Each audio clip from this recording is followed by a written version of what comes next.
We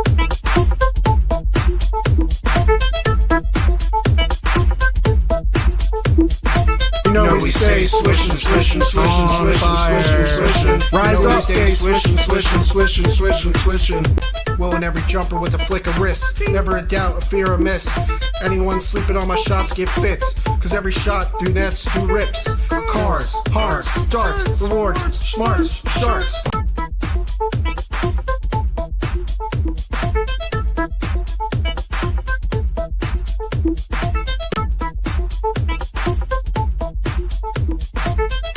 Welcome all in, Diamond Release Pod here, episode 51,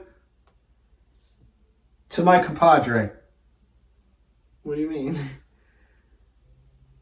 You don't know anyone? Mohamed Diawara, Ron Artest / Meta World Peace. You looked it up. I didn't have to look it up, I knew those guys. So why did you come up with it so quick? Because they're both old ex-Knicks. I gave you a chance and you took too long. 51. I don't know any. I don't know any others. Those are the two that came to my head. Alright, so we're going to start off. I'm going to lead the topics today.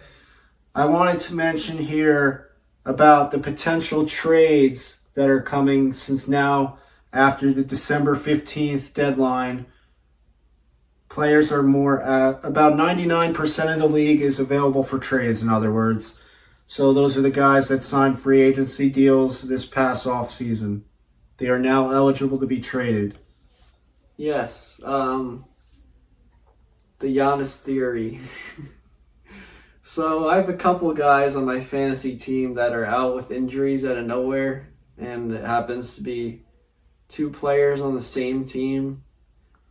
That team is the Miami Heat, and my theory is that they are missing games because they might be in a trade package for Giannis.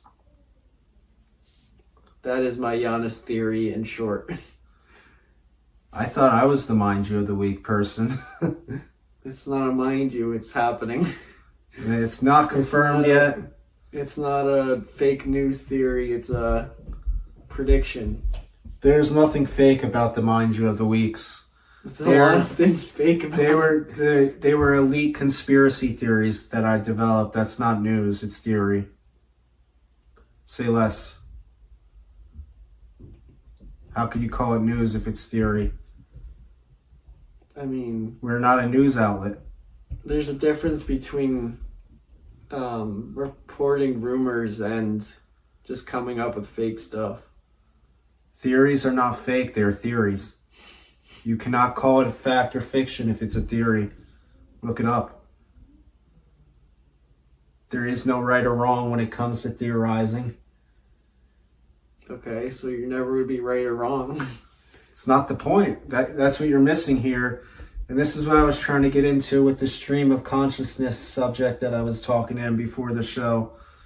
It is something that is simply just talking and figuring out where you want to go with the conversation off feel rather than strict deadlines or objectives. But anyway, yeah, Giannis to the Heat makes sense. Giannis to the Spurs makes sense. They have the... Does it? All right, you're interrupting. Does it make sense for the Spurs? If you let me get through my point here, I mentioned on the previous show I did by myself that I was going to talk about how the Spurs have an influx of guards. They have a logjam at the point guards position specifically. And you may see guys like De'Aaron Fox get traded in that kind of deal. So an attractive package the Spurs can offer also includes draft picks. So I would say the Bucks would be highly enticed by a team in the West, not in the East, to take a package like that. Yes, but they also need a point guard. They must do right by Giannis, and he wants to go to a big market. I'd say San Antonio's a pretty big market. I mean, in terms of media, I don't know. Like, Texas isn't that big of a media state. It's big cities, though, and I would say... Well, every city's a big city. Not necessarily. Yes. Name one that isn't. Oklahoma City. That's the biggest city in Oklahoma. In Oklahoma. Texas has one of the biggest cities in the world with Dallas. That's not Dallas. It's San Antonio. Yeah, I'm just saying that's... At that point, they also have That's Houston. like Milwaukee V2. No, but what I'm saying is with the Wemby coverage that they're going to get, they're going to have plenty of media. They have Dylan Harper, Stephon Castle, the impressive sophomore. Would they have those guys if they got Giannis? Yeah. Told you it's going to be Fox and filler. You throw like a Harrison Barnes in there. I mean... It only makes sense. The Bucks don't have their own picks. Why would they do that? They're getting the Spurs picks. So they could tank and not get their pick? It's not about tanking. It's, like you said, doing right by Giannis. Putting him on a contending team. The Miami Heat, if they get Giannis, are going to unload all of their guys just to be where they are I don't already. see them going the Spurs at all. I'm saying the team that makes the most sense contention-wise would be the Spurs for Giannis. That is my debate here in my stream of consciousness. Yeah. Any other trade rumors you're eyeing in on? I'm keying in on a lot of like smaller deals this year. Guys like DiVincenzo may find himself on the outs. Herb Jones. I've heard a lot of talk about Trey Murphy. Yabusele. Well, You said smaller deals. yeah, well, he would be a package deal probably because him alone gets you nothing. I mean, I don't know.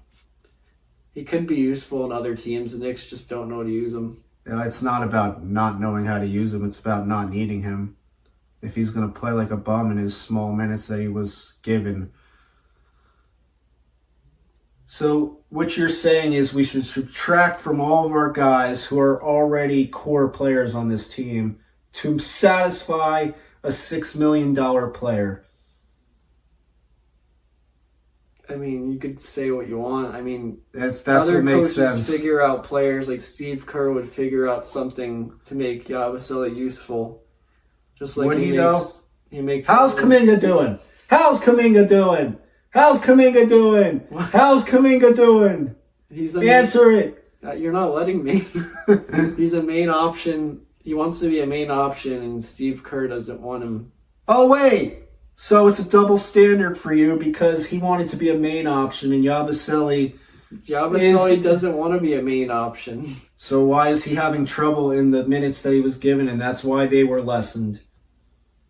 Because he wanted to be a main option like he was in Philly when they were tanking. They wasn't even a main option. Grimes was. And Maxey. He was one of the main options. When Yeah, Maxey went down, that's when Yabusele started doing more. Yeah, well, you could say what you think, but I think Yabusele will do well elsewhere if he's traded. You mean on a tanking team? Doesn't matter where he's traded. Oh, I He's think gonna it do does. better. I think it does. That's why he didn't make the Celtics when they were good. And that's what's wrong with Knicks fans. They are delusional. No. Let me finish. They are delusional. They keep their confidence unwaverly. What does this have to do with Respect to them for that. But they will not back down. They will say lies before they tell the truth. And they will continue to talk about themselves, as you've seen on this podcast. Yabusele is going to be no longer a Knick, but he's invited to the once a Knick, always a Knick barbecue. I mean, I don't know what that has to do with us. I'm saying strictly his fits on other contending teams didn't work. The Celtics got rid of him. He went overseas. There's a reason why these things happen to players like that. Sometimes it is on the player to develop himself as well. That's how the baby Sixers mindset feels you like. let Clarkson do his thing. Why can't you let Yabusele? Let Clarkson do his thing. Yeah. Why can't Yabusele? He fills his role properly. which is Yabusele is not playing defense. Clarkson is playing hard on defense. And that is the difference between a watcher and a non-watcher. You don't think I watch? Clearly not enough Knicks games if you said the Clarkson thing because you don't know he's playing defense. I'm talking about offensively. That doesn't matter. We don't need that much offense from him. He's a low bench guy and always was. I mean, you guys were pretty excited when you signed him, but we're gonna. Yeah, because we had zero bench last year. Move on. Yeah, zero bench last year.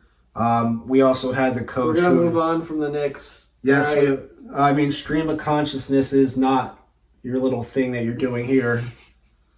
But yes, let's go to the next guy that we think could be traded. Michael Porter Jr. I disagree. It's your time to trade him, Nets. I disagree. You want to tank, right? I mean... You want to let the young guys develop? That's the wrong mindset, in my opinion. So... You don't want Cam Thomas chucking up 40 shots a game anymore?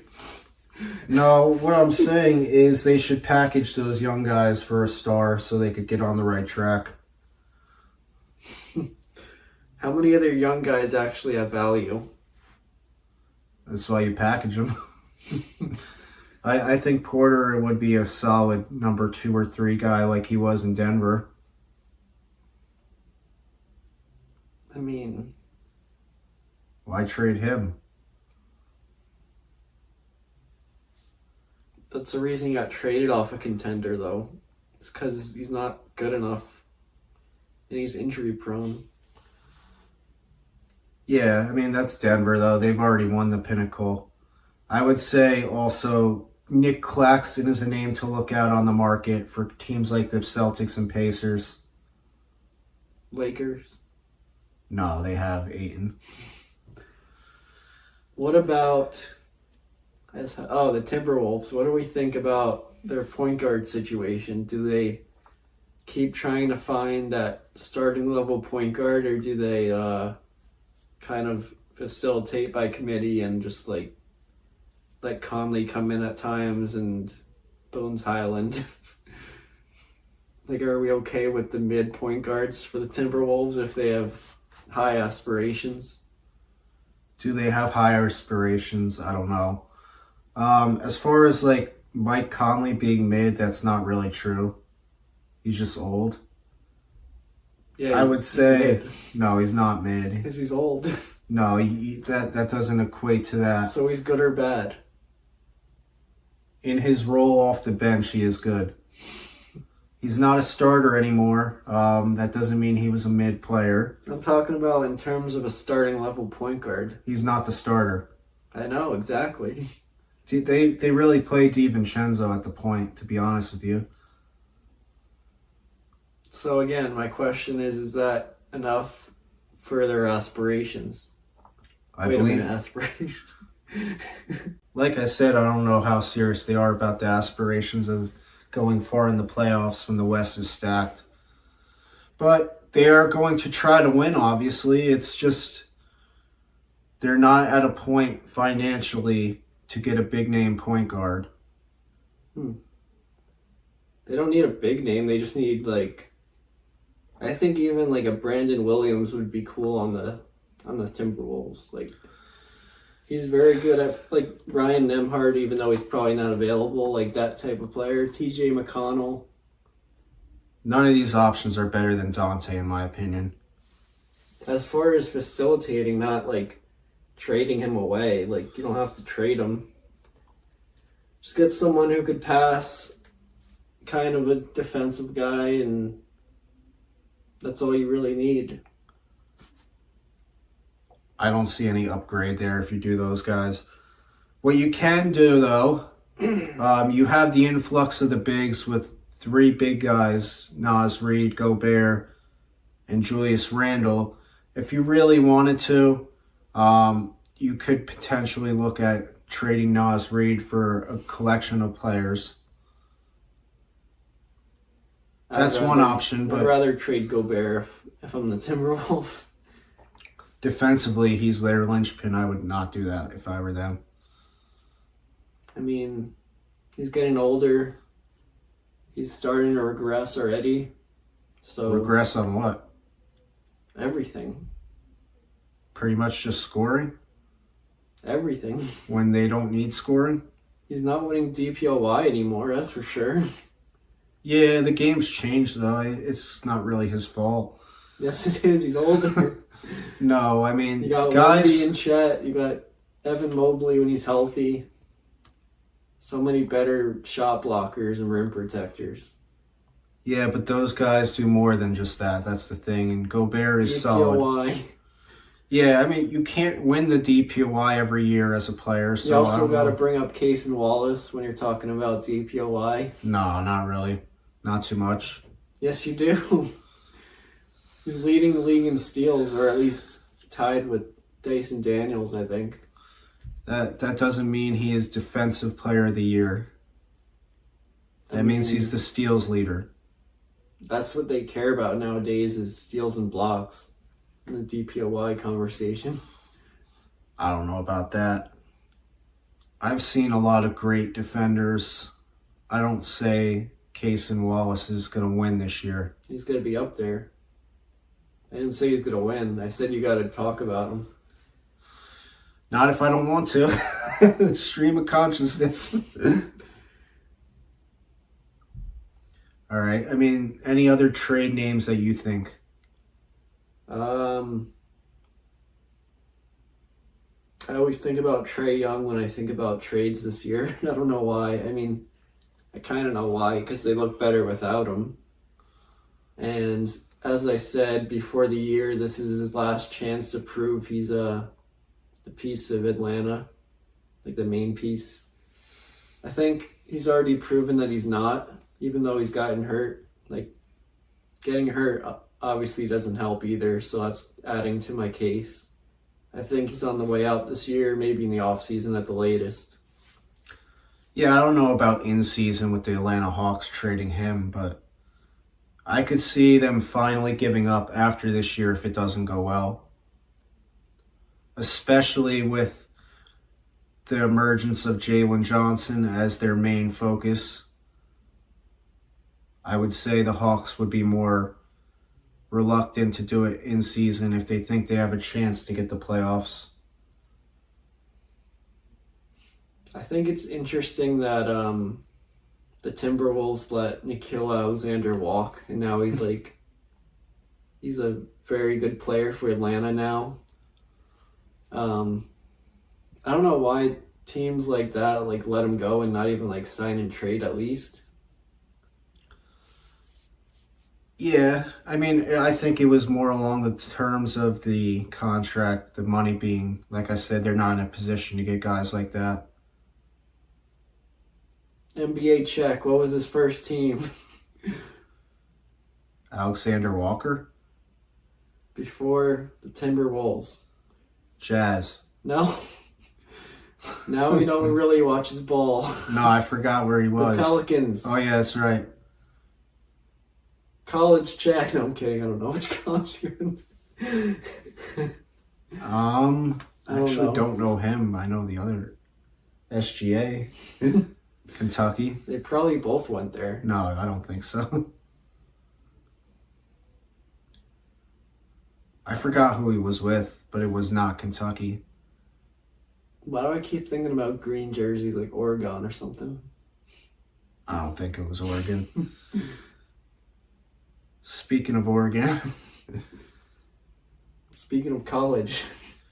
Yeah, so anything that we're talking about with college has to go with the top 3 recruits. You're looking at them. DeBansta. AJ DeBansta is still... All right. Stream of consciousness. AJ DeBansta is on top of the board still. And I mean that figuratively and literally. And I created a new word there.